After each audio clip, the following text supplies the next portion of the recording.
Very good afternoon then, a very swelteringly hot afternoon. It is so hot here, 30 degrees Celsius, and it feels so much more than that with the sun beating down on the Bugatti circuit. It's been baking the asphalt ever since there was a light sprinkling of rain that interrupted the Moto 3 race this morning. You won't get any more spoilers from myself, Matt Dunn, Neil Morrison or Fran Wild down in pit lane, on the grid, etc. in Parc Ferme.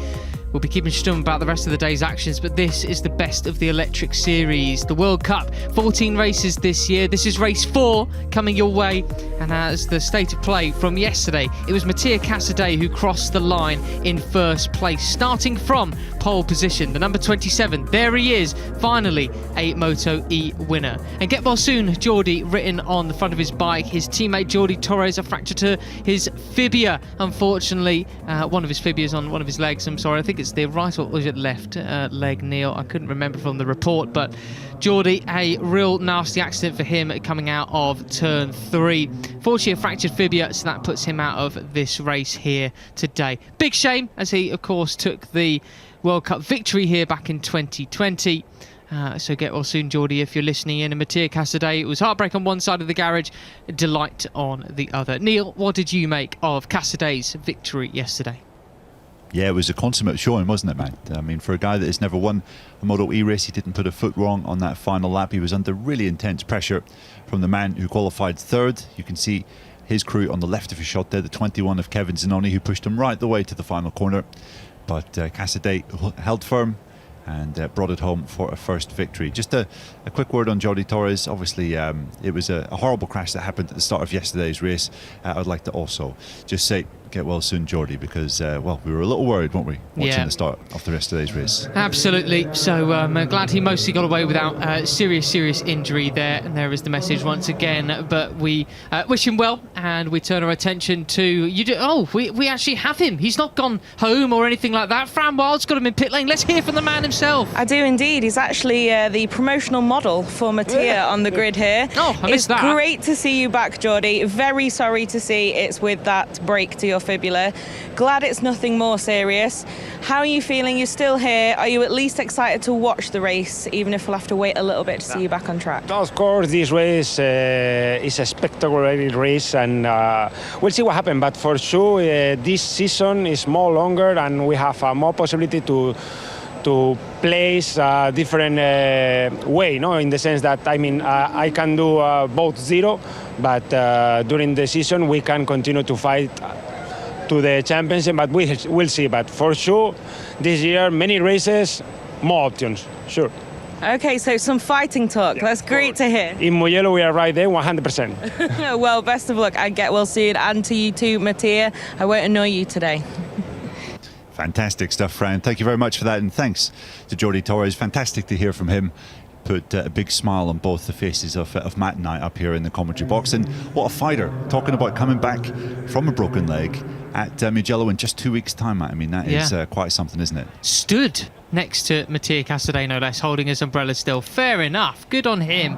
Someone else who really was awesome yesterday, Kevin Zanoni, took the fight all the way to the wire. He's not on the result sheets far up. He's down in 16th from yesterday, but that does not tell the full story. But we can get said story from Fran as he's with him down on the grid. Yes, I am indeed. So, Kevin, I'm sure yesterday after the race there was some disappointment.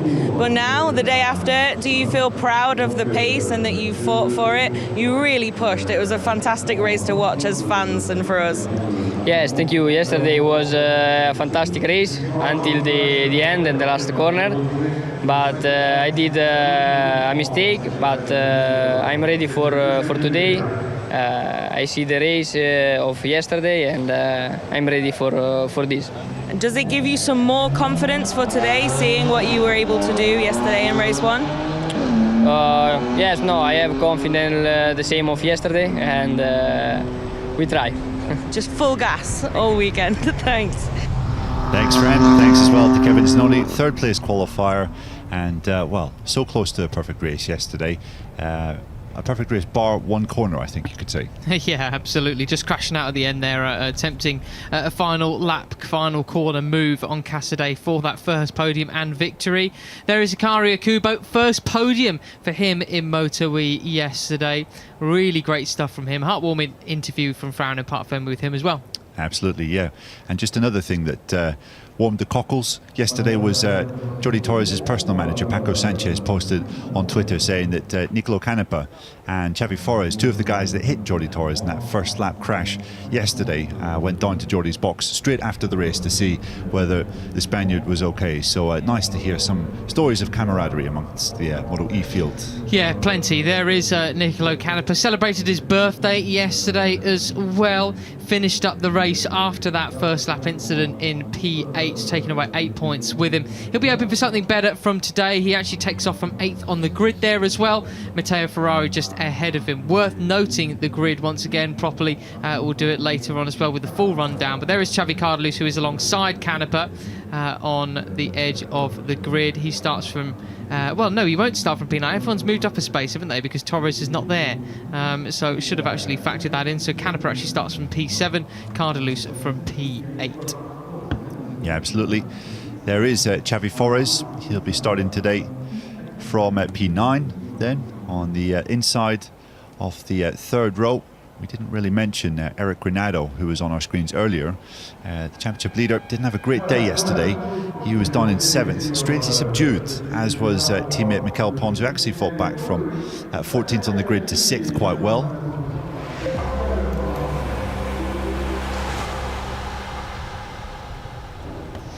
Well then, anyways, let's get a rundown of the grid for this race here. Mattia Casadei takes off from pole position with Dominique Aegerter alongside and Kevin Zanoni on the outside the front row. Eric Granado finished yesterday in 7th. He starts from 4th here today. Hikaru Ikubo 5th and Matteo Ferrari in 6th. Canepa will start from 7th from Cardelus and Forés, as you mentioned before. Alex Escrig, he got a long lap penalty yesterday, fell down to 10th in the order. That's where he starts from today. Hector Garzo, his teammate, alongside him. Garzo finished yesterday in P5, a great result from the Spaniard. Marco Koba, who crashed out of yesterday, starts 12th, with Mikel Pons heading the 5th row of the grid alongside Maria Herrera, Andrea Mantovani, Kevin Manfredi and Alessio Finello. Round out the 17 riders starting this Moto E race. Yeah, good point, Matt, that Garza was a man to watch coming through from towards the back of the grid. 12th to 5th for him yesterday was a fine ride indeed. And, well, the first chicane here always throws up a bit of drama, doesn't it, in the Moto E category. Let's hope that everyone makes it through cleanly today.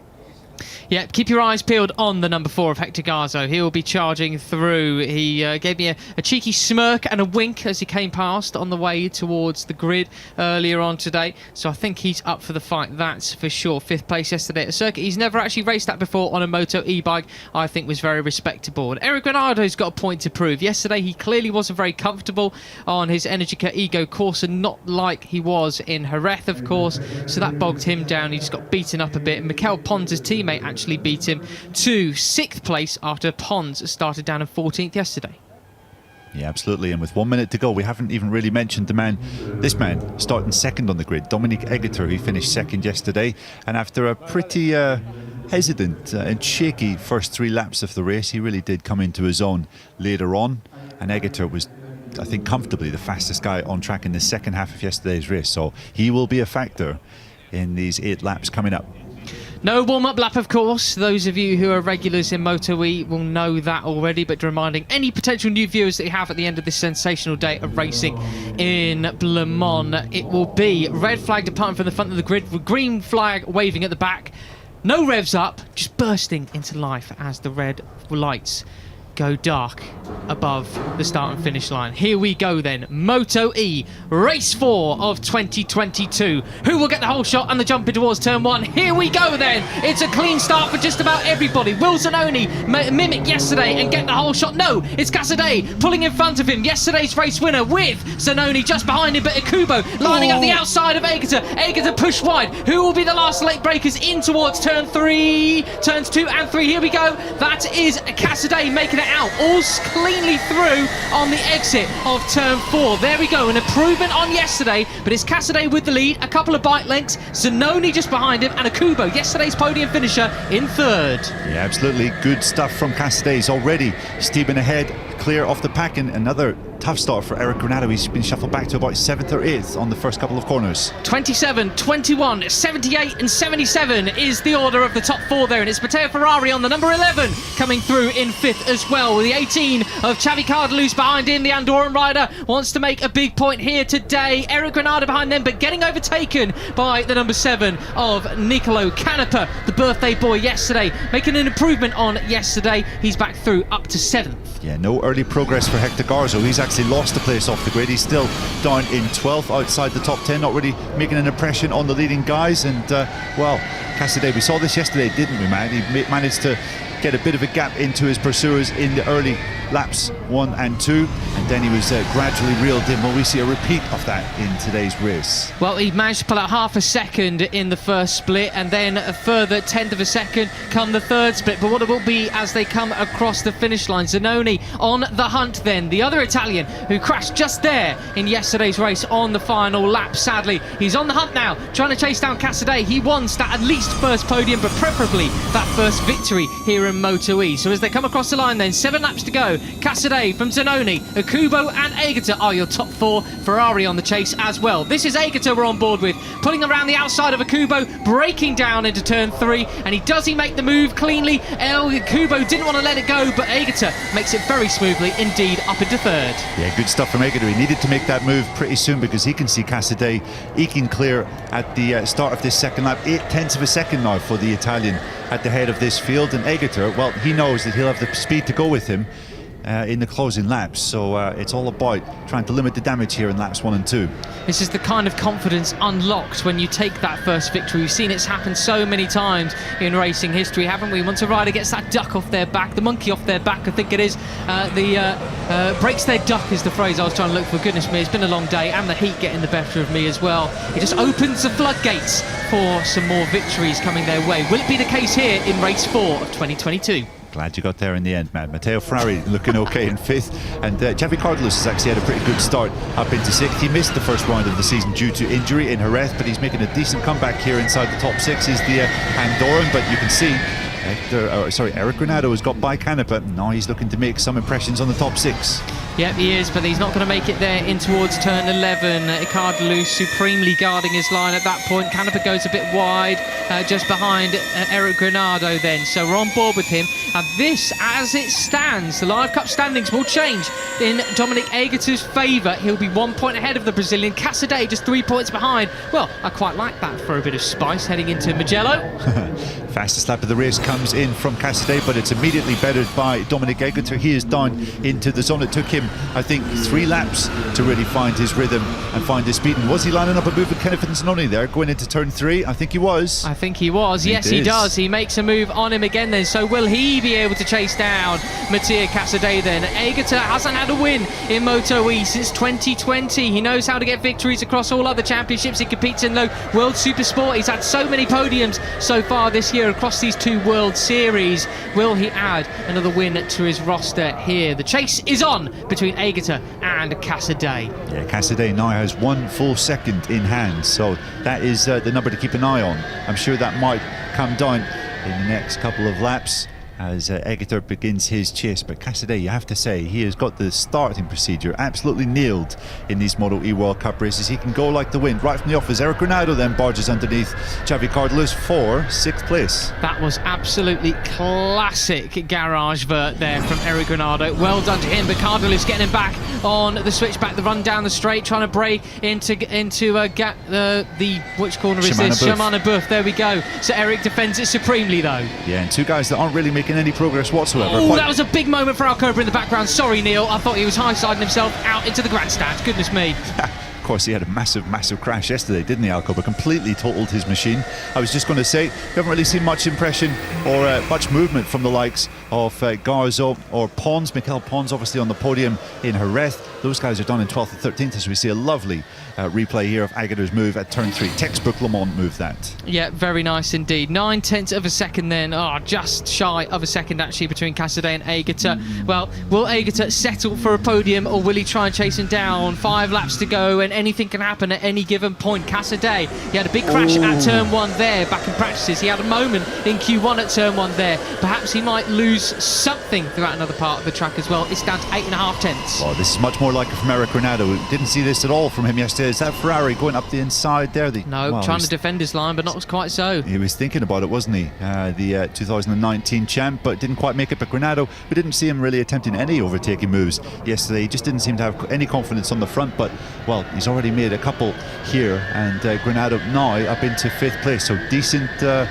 movement here from the championship leader. That was a fastest lap of the race so far from Pons, 1:43.7, 2/10 of a second slower than the all-time lap record and Mattia Casadei's pole position time yesterday. But Aegerter, there we go then, nearly 2/10 of a second quicker than Casadei last time out. The chase is on, he's being hunted down, he's reeling him in, he's grabbing onto that tail unit. He wants that victory here this afternoon. Yeah, he certainly does, and he's almost half that gap in what is that, a lap more or less. Aegerter has really got his head down, motoring towards the front, and you can see that Eric Granado has already got a track limits warning, as has Marc Alcoba, after exceeding track limits once already in this race. Yeah, Eric Granado looking a lot more comfortable here today, and it's not as if that podium is out of reach either. He's got Kubo ahead of him in 4th, Zanoni in 3rd right there. He can see it, he can smell it, he can hear it. It's the podium right in front of him as we cross the line this time around.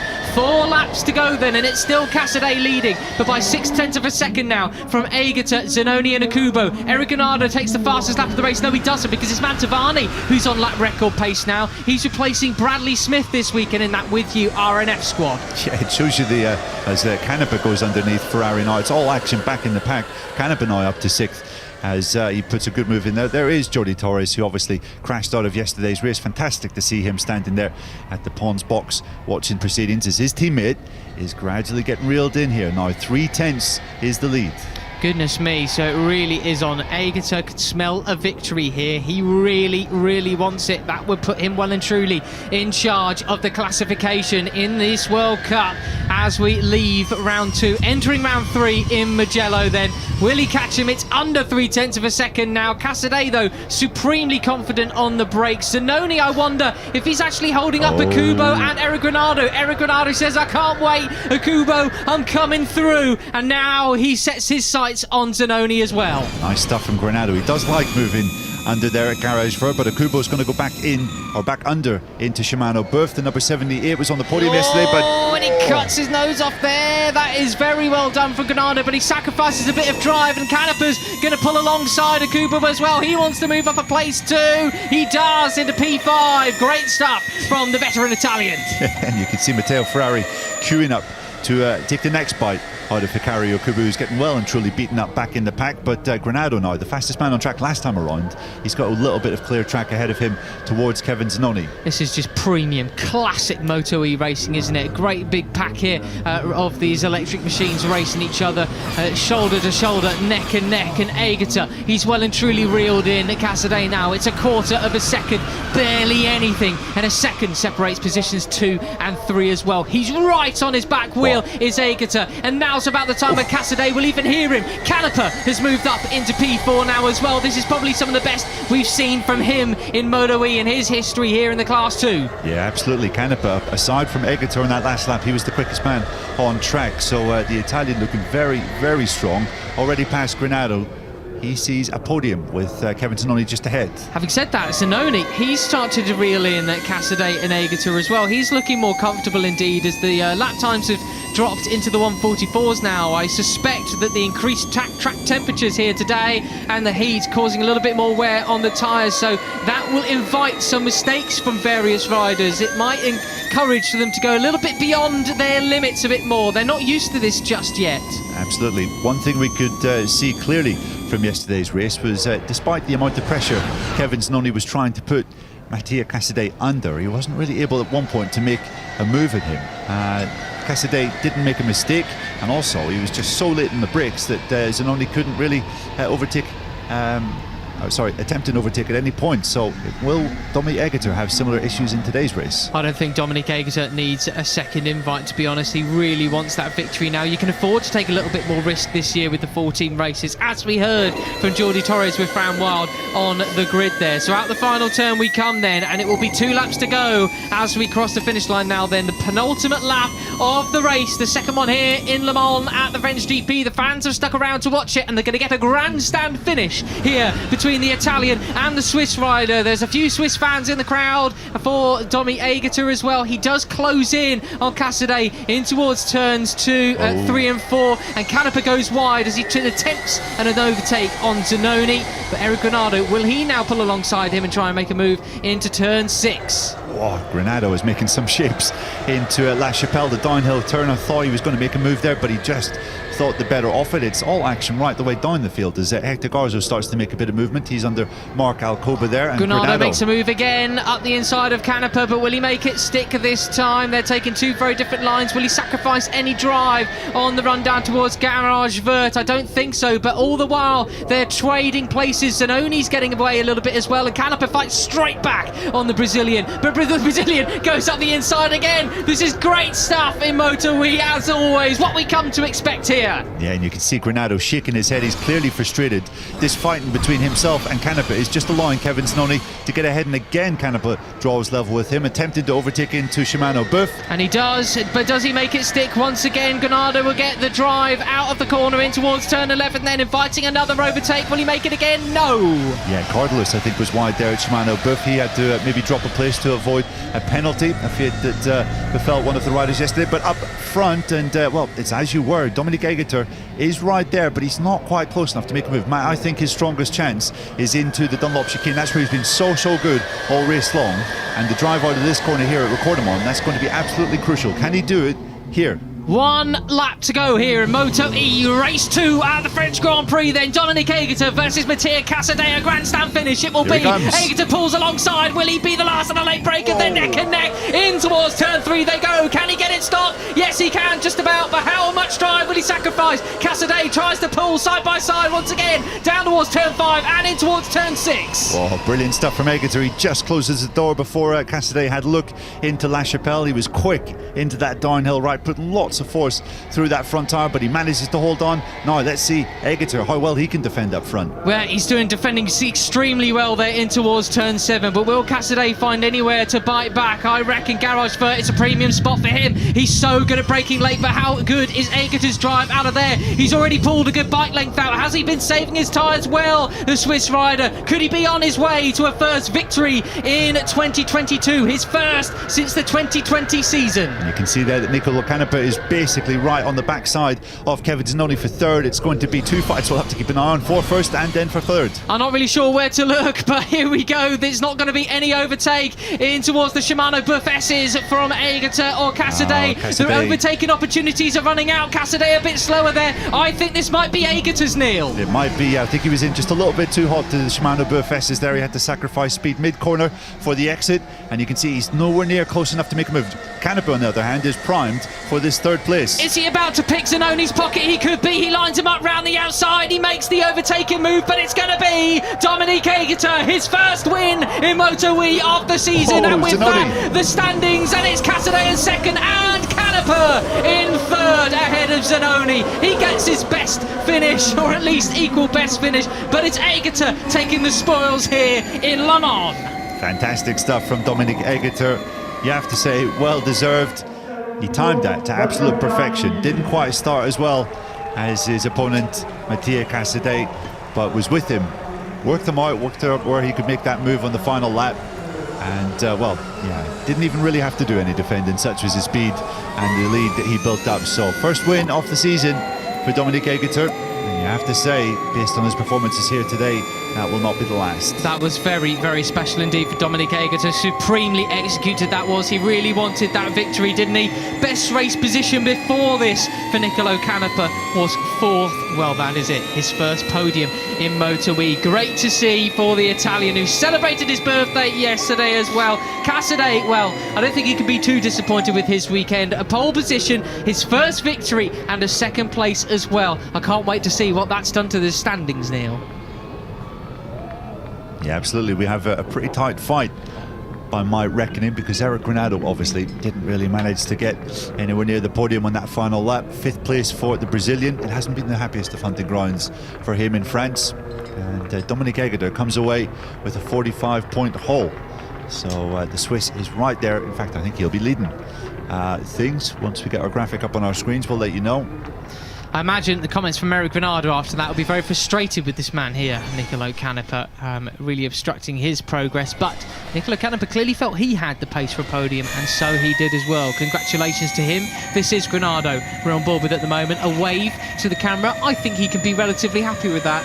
A weekend where he was a little bit off the boil, but if you're off the boil and getting positions 7th and 5th, I think that's a pretty good weekend overall. There are the championship standings, Neil. Absolutely, you can see that Dominique Aegerter now takes an 8-point lead into the 3rd round of this 2022 World Cup season. But Granado, as you said, Matt, he's never been the most consistent rider. We know he's probably one of the fastest guys in this class, if not the fastest, but he's never quite managed to put a consistent campaign together. The fact that he came away with good points for decent results here, that might suggest that he's very aware that yeah, it's what you can do in your bad days, really, that will count at the end of the year. So a decent points haul here this weekend from Granado. And you have to say Casadei is right in the title fight as well, after he scored 45 points over this weekend. Just looking at the results as well, Neil, 10 places covered by 4 seconds. 4 seconds covering the top 10. Goodness me, that is as close as you like in Moto E. That's why we love it. That's why you guys tune in at home. Do let MotoGP know how much you enjoyed this race and the action as ever in the electric class. Yeah, Kevin Zanoni, he'll be cursing that final double right at Recordamon.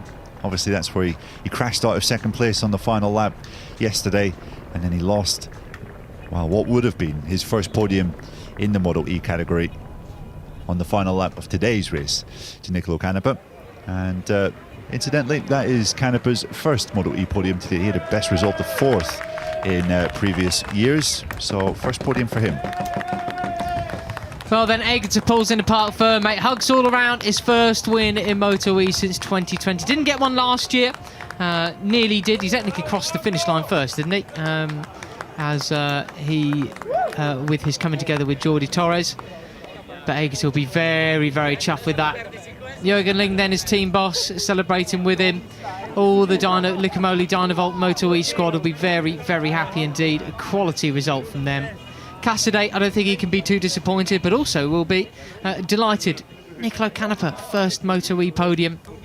And after the disappointment of the team turning up and finding out that Bradley Smith is still not fit to compete, another rider that they had hired for World Cup contention, well, that's not a bad thing to come away with. Podium for Niccolò Canepa. Yeah, much needed injection of cheer, isn't it, for that With You squad, Matt? They haven't had the happiest times in MotoGP as of late. And Canepa providing that cheer for them today with a really solid ride. Coming through the field after qualifying 8th. Dominique Aegerter, well, his winning season across World Supersport and now in Moto E, well, it just continues. Jordi Torres down there in Parc Ferme then listening to his teammate. He's a good bloke, isn't he, Jordi Torres? How about that? I mean, he's out injured. He could have gone home. Maybe didn't want to just rebook his flight, but not that. He's not like sitting and sulking in a hotel room. He's come down here to cheer on his teammate. He wanted a faster teammate this year to really put him through his paces and help him progress as a Moto E rider. Mattia Casadei doing just that, of course, isn't he? And there he is down there to congratulate him and even debrief with him and help him out as well, I suppose. Great stuff to see. Yeah, absolutely. If you told us that we would see Jordi Torres standing next to Parc Ferme after the crash yesterday, I'm not sure we would have believed you, Matt. We were both, and I'm sure everyone watching was pretty concerned, but the guy's made of tough stuff, isn't he? He isn't the double World Cup winner for nothing. Totally. Well, there you go then. Domi Aegerter will be over the moon with that. Really, really happy for him as well. Well then, I think we can go down to Parc Ferme very, very shortly indeed, as we see this image of Dominique Aegerter and his crew with the #1 plate to celebrate. We're going to speak to a first-time Moto E podium finisher. It's Niccolò Canepa down there with Fran. Well, Niccolò, you said it. 1 year older and even faster. Congratulations, it's your first podium. How does it feel and how was that race today? Yeah, it feels really great. I'm really happy because I was chasing this podium for a long time and I'm really happy to be here now. And the bike was spectacular. I just had a bad start and then I was trying to come back from P8 and I finished on the podium. So I'm really happy and I want to say happy birthday to my mom because it's her birthday. So first podium I dedicate to you. Ciao mama, auguri. Thanks very much, congrats. Yeah, thanks, friend. Niccolò Canepa. Hard to not like him after that Park Ferme interview there. And this was one of the numerous moves that he put on a number of his contenders in the race. That was on Eric Granado down into Garage Vert. Granado then nipped back under him, but Canepa got the place back at the Shimano Buff S's. So a fine performance from Canepa, the best I think we've seen of him in the Moto E World Cup so far. This man didn't quite manage a double victory, but a first and a second here at Le Mans is not too bad. Mattia Casadei is with Fran. Yeah, exactly. Not too bad this weekend for you in France, Mattia. Just missing out on the win today, but is first and second from Le Mans enough to party tonight? Yeah, tonight party with Enea, today win, and I'm happy about this race. I'm going fast, but I'm not feel stronger like yesterday because from the first lap with the braking, I'm not feel good. I don't know why, but okay, very good weekend. I'm very happy. This is the result from the test, the first race in Jerez. We're working very well and we are stronger and I'm happy to go to Mugello now and perfect. Yeah, it's a good setup. Congratulations. Thank you. Bye. Home race next then for Mattia Casadei, and in Mugello, of course, his first time getting to race a MotoE bike at home, in that part of Italy at least. What a good day for him all round. Sorry if he spoiled the MotoGP result for you all at home. Don't blame us. It wasn't Matt or I that gave that one away. Don't give anything more away, Neil. Yes.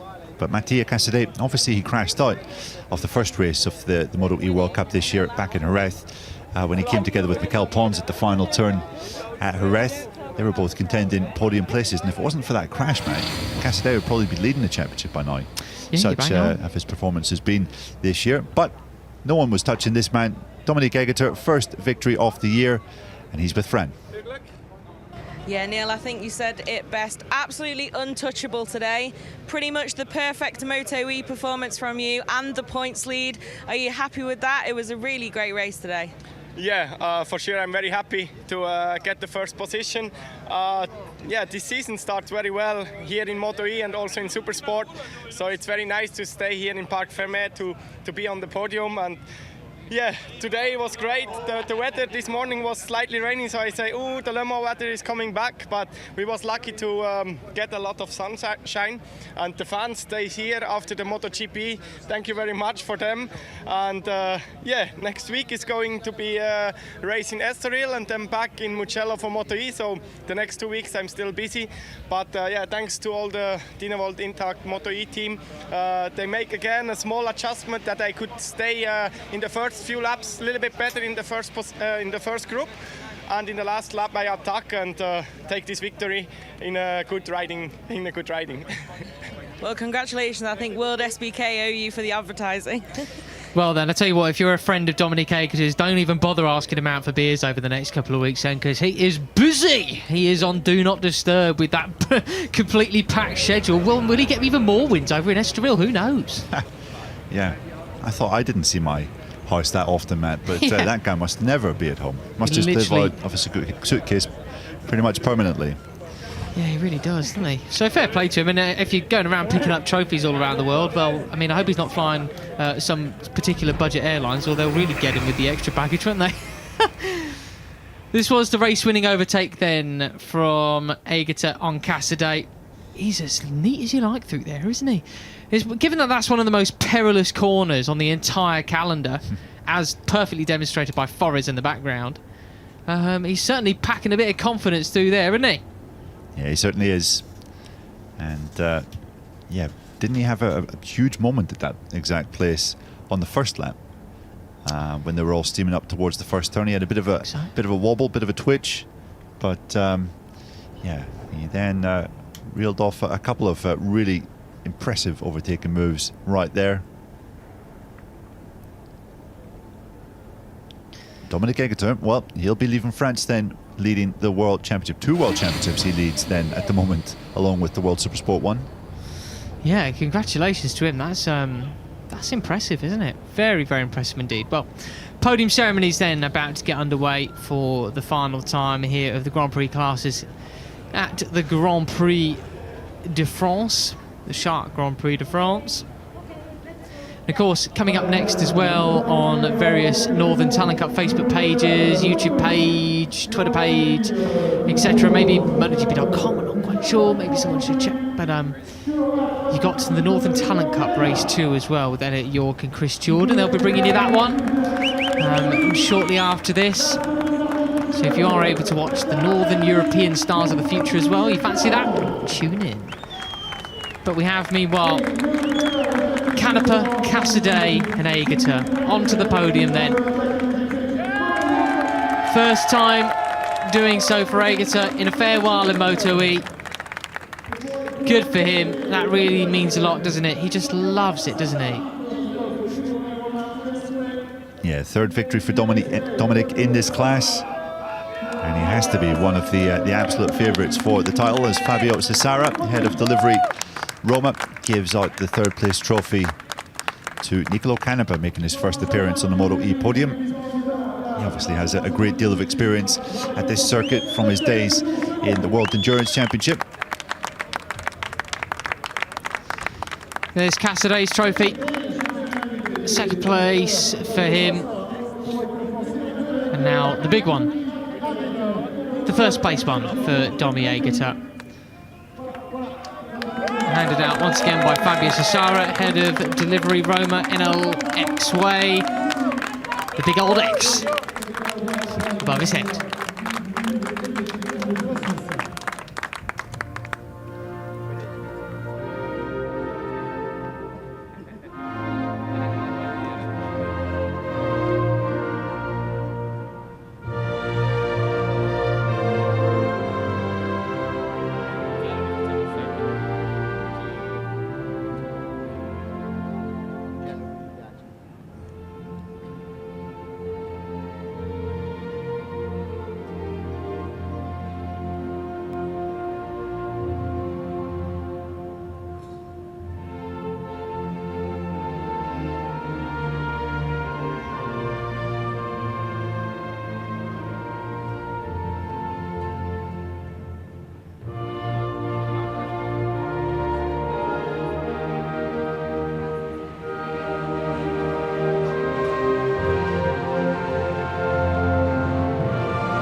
Wow, I almost like that one as much as I like the Brazilian national anthem. That is sensational from the Swiss national anthem there. It's time for the bubbly then to spray for the final time here in Le Mans for the Moto E class.